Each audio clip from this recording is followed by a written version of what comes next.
My name is Amber Powers. I came up to the state capitol of California today to oppose SB 276.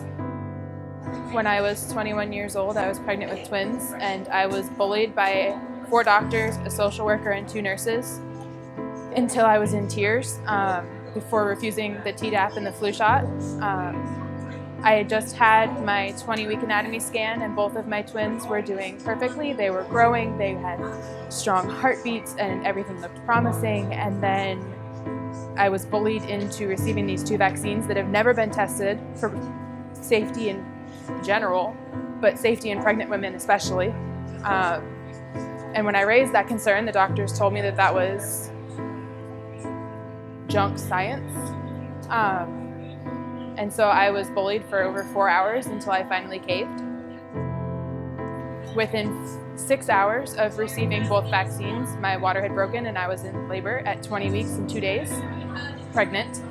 So I was rushed to the ER by my husband, who was in a panic.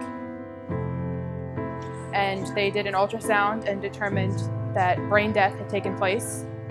There was no movement, the heartbeats were weak, and we watched them stop on the ultrasound.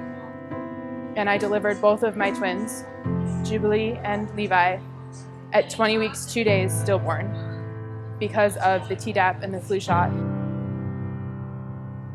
And when we tried to report this to VAERS, which is the reporting system for adverse events for vaccinations, I was told that the burden of proof would be on me, but that it would be almost impossible because due to the type of autopsy that was done on my severely underdeveloped children, there was nothing left. I was not even able to bury my children. So I was told that I could pursue the case at my own expense and be out thousands of dollars, or I could let it go. And so we let it go. And that is a decision I regret to this day.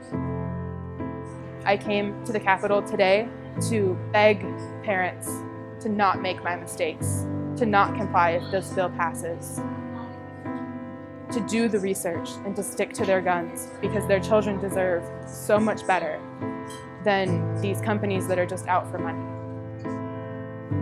In order for a child to stay in public school under SB 276, who currently has a valid, under the law, medical exemption, they will have to resubmit it, finding a doctor willing to risk perjury if they are found to be inaccurate. And to me, that is despicable. They promised with SB 277 that this would not happen, and here we are today, facing our worst nightmares. And my children deserved better. They deserved better than doctors and nurses who were more concerned about their bottom line than the safety of my children, who were more concerned by their bottom line than my objections, and who were perfectly okay with trapping a 21-year-old girl who was pregnant in a room